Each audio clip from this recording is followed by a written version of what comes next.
وخير بداية لحفلنا القرآن الكريم يرتله على مسامعكم القارئ علي بن خيرات قحل.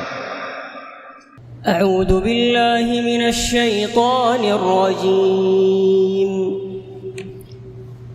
وإذ قال إبراهيم رب اجعل هذا البلد آمنا واجنبني وبني أن نعبد الأصنام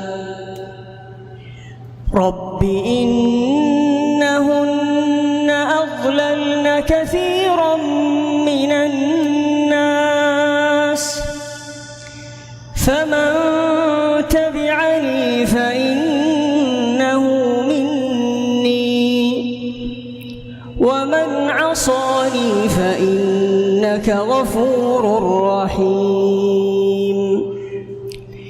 ربنا إني أسكنت من ذريتي بواد غير ذي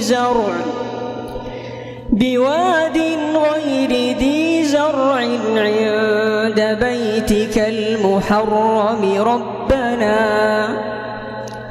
ربنا ليقيموا الصلاة فاجعل أفئدة من الناس تهوي إليهم وارزقهم من الثمرات لعلهم يشكرون.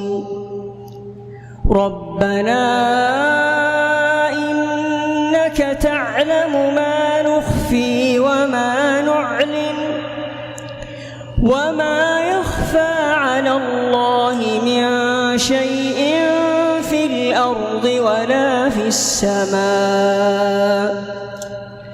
الحمد لله الذي وهب لي على الكبر إسماعيل وإسحاق إن ربي لسميع الدعاء.